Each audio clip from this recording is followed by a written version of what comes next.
Richard Southern is back from vacation. We're reunited, Richard, after 2 weeks apart. It's great to see you. I'm so happy. I didn't know what to do with myself last week, and no fun stories to talk about, Erica. I know. So now we have a lot of fun stories, and we're going to start with something to honor your first day back. We're going to start with one of your favorite topics, which is UFOs. Back in my wheelhouse here for sure, Erica.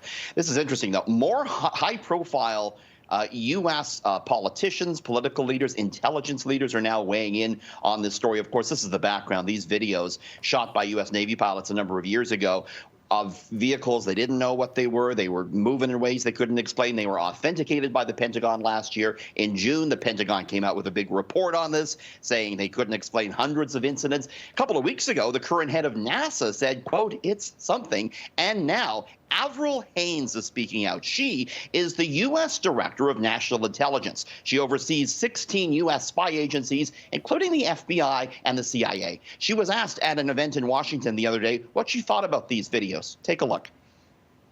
The main issues that Congress and others have been concerned about are basically safety of flight concerns and counterintelligence issues. But of course, there's always the question of, is there something else that we simply do not understand that might come extraterrestrially?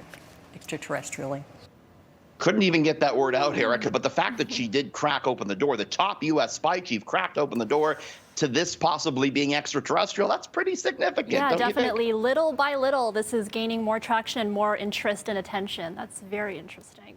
Indeed. Okay, there's one less place to go this year if you're looking to buy a real Christmas tree. IKEA. Yes to meatballs, no to Christmas trees this year at IKEA, Erica. The Swedish furniture giant says it won't be selling real Christmas trees at its stores. That they actually have been doing that. That was kind of a tradition for IKEA, not doing it this year.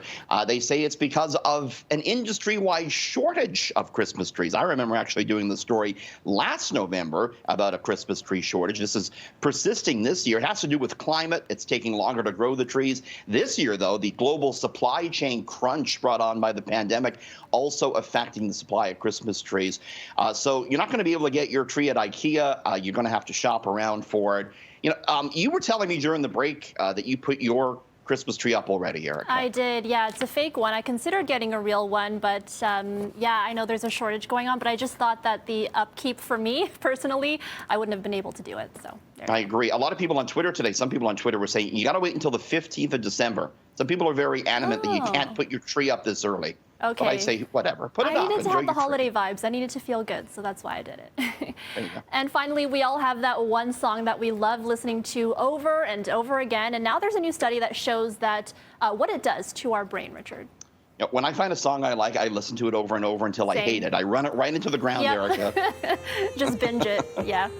What, do you have Adele on your? Yeah, absolutely. Did you watch her last night? Of course I did, yeah, and she was so amazing, and the interview was really, really good, and she always has those songs that put you right in the feels. Totally. Anyways, a new study out of the University of Toronto found listening to your favorite song, be it Adele or otherwise, could be good for your brain.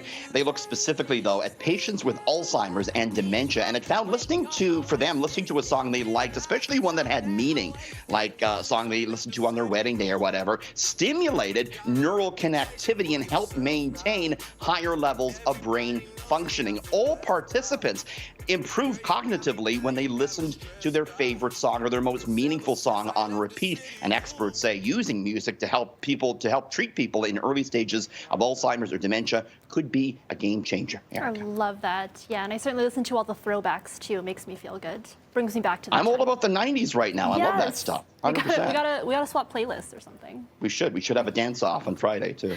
Okay, so on that note, thanks for joining us, Richard. We'll see you tomorrow. See you, Erica.